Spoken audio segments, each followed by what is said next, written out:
Media जो है वो हमेशा कहती है कि Modi is the most popular prime minister in India. वो इस बारे में कोई दो राय नहीं है, लेकिन ये भी कहती है कि a strong Modi means democracy start sliding. मतलब लोकतंत्र के लिए खतरा है अगर मोदी जी और स्ट्रांग हो जाएंगे। लेकिन भारत में कुछ और ही है। वो वही रेटिंग्स, वही एजेंसीज कहते हैं कि लोग जो हैं वो खुश हैं कि मोदी जी अगर स्ट्रांग हो जाएं, तो उन्हीं के रेटिंग्स ये कहते हैं। आप इस बारे में क्या कहेंगे?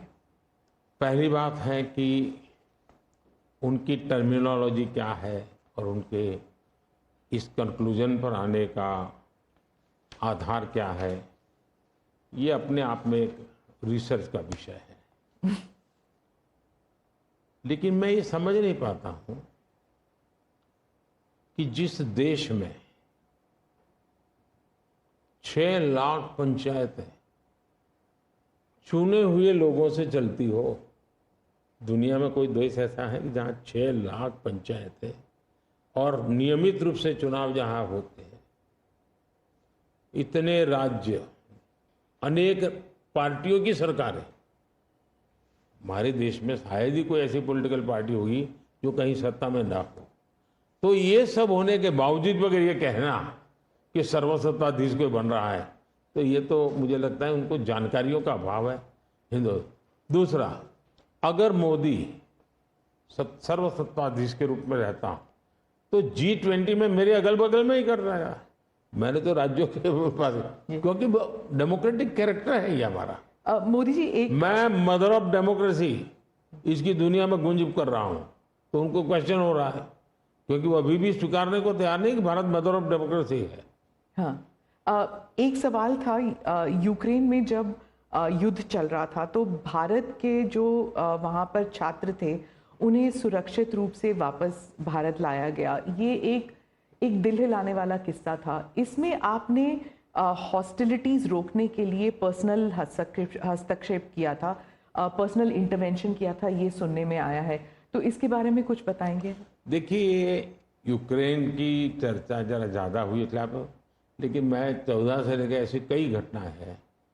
अगर आपने एक सुषमा स्वराज जी का एक इंटरव्यू है, आप देखिए कि कैसे यमन में से हमने हिंदुस्तान के लोगों को लाए, और सऊदी किंग के साथ मैंने बात कर करके उनसे कहा, भाई मुझे वहाँ यमन से लोगों को लाना है, तो आपका बॉम्बार्डिंग चल रहा है, हम कर नहीं पा रहे हैं, मुझे कैसे मदद करेंगे?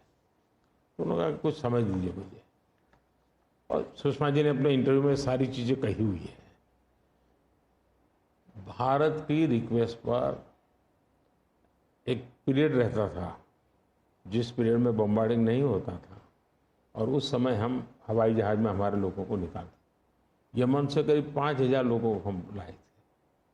उसी प्रकार से यूक्रेन में मेरा यूक्रेन से भी इतना ही घनिष्ठ नेता है, मेरा रशिया से भी इतना ही घनिष्ठ नाता रहा है।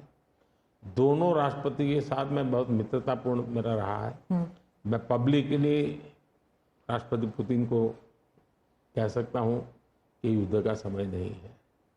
मैं यूक्रेन को भी कह सकता हूं पब्लिकली कि बातचीत के रास्ते पर ही जाना चाहिए, और इसके कारण मेरी क्रेडिबिलिटी है।